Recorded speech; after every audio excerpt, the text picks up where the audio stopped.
നമസ്കാരം, മലയാളി വാർത്തയിലേക്ക് സ്വാഗതം. വിമാനങ്ങൾ അപകടത്തിൽപ്പെടുന്നതും ആ അപകടത്തിൽ നിന്ന് തലനാരിഴയ്ക്ക് യാത്രക്കാർ രക്ഷപ്പെടുന്നതുമൊക്കെ വളരെ ആശ്വാസകരമായ വാർത്തയാണ്. തീർച്ചയായിട്ടും വിമാനങ്ങൾ പലപ്പോഴും പറന്നുയർന്നതിന് പിന്നാലെ സാങ്കേതിക പ്രശ്നങ്ങൾ കാണുന്നു, അതിനുശേഷം തിരിച്ചിറക്കുന്നു, യാത്രക്കാരെ സുരക്ഷിതരാക്കുന്നു. ഇതൊക്കെ നമ്മൾ സ്ഥിരം കേൾക്കുന്ന വാർത്തകളാണ്. അത്തരത്തിലൊരു സംഭവം കഴിഞ്ഞ ദിവസവും ഉണ്ടായിരിക്കുകയാണ്. വാർത്തയുടെ വിശദാംശങ്ങളിലേക്ക്. നിറയെ യാത്രക്കാരുമായി പറന്നുയർന്ന ബോയിങ് 737 എന്ന വിമാനം റൺവേയിൽ നിന്നും തെന്നിമാറി. കടലിൽ നിന്നും വെറും 15 യാർഡുകൾ, അതായത് ഏകദേശം ഒരു 14 മീറ്റർ മാത്രം ദൂരെയാണ് ഇത് തെന്നി മാറി ചെന്ന് വന്ന് നിന്നത്. ഈ സംഭവത്തിന്റെ ദൃശ്യങ്ങൾ അടക്കം പുറത്തു വന്നിരിക്കുകയാണ്. നോർവേയിലെ റോംസാൽ ഉപദ്വീപിന്റെ വടക്കൻ തീരപ്രദേശത്തുള്ള മോൾഡയിലാണ് ഇത്തരത്തിലൊരു അപകടം സംഭവിച്ചിരിക്കുന്നത്. ഓസ്ലോയിൽ നിന്നും പുറപ്പെട്ട വിമാനം അതീവ ഭയാനകമായ ഒരു ലാൻഡിംഗ് നടത്തുകയായിരുന്നു. DY430 വിമാനം റൺവേയെ സമീപിച്ചു. അതിവേഗത്തിൽ തന്നെ റൺവേയിൽ നിന്നും തെന്നിമാറി.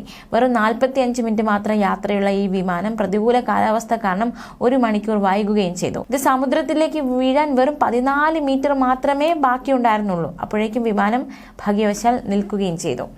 വിമാനത്താവളം ഏതാണ്ട് 3 ഭാഗത്തോളം സമുദ്രത്താൽ ചുറ്റപ്പെട്ട് കിടക്കുകയാണ്. 11 വർഷം പഴക്കമുള്ള വിമാനമാണ് അപകടത്തിൽപ്പെട്ടത്. പിന്നാലെ അടിയന്തര സേവന വിഭാഗം സ്ലൈഡുകൾ ഉപയോഗിച്ച് വിമാനത്തിൽ നിന്നും യാത്രക്കാരെ രക്ഷിച്ച് പുറത്തു കടത്തി. 165 യാത്രക്കാരും 6 ജീവനക്കാരുമായിരുന്നു വിമാനത്തിൽ ഉണ്ടായിരുന്നത്. റൺവേയിൽ നിന്നും വിമാനം തെന്നിമാറാനുണ്ടായ കാരണം എന്താണ് എന്നതടക്കമുള്ള വിശദമായ അന്വേഷണത്തിലേക്ക് അധികൃതർ കടന്നിരിക്കുകയാണ്. ഈ തണുപ്പ് കാരണം റൺവേയിൽ വഴുക്കൽ ഉണ്ടായിരുന്നതായി ഒരു നോർവീജിയൻ വക്താവ് വ്യക്തമാക്കിയിട്ടുണ്ട്. മാത്രമല്ല, വിമാനം ഇറങ്ങുന്ന സമയത്ത് കനത്ത കാറ്റുമുണ്ടായിരുന്നുവെന്നും ദൃക്സാക്ഷികളൊക്കെ പറയുന്നുണ്ട്. എന്നാൽ റൺവേയുടെ സ്ഥിതി യഥാർത്ഥത്തിൽ വിലയിരുത്താൻ ഇനിയും സമയമെടുക്കുമെന്നാണ് വിമാനത്താവളത്തിന്റെ ചുമതലയുള്ള ഏവിനോറും പോലീസും വ്യക്തമാക്കുന്നത്. അതേസമയം ഈയിടയ്ക്കാണ് നെടുമ്പാശ്ശേരിയിൽ മറ്റൊരു സംഭവം ഉണ്ടായത്. അതായത് പറന്നുയർന്ന വിമാനത്തിന്റെ ടയർ കഷ്ണം റൺവേയിൽ കണ്ടെത്തി.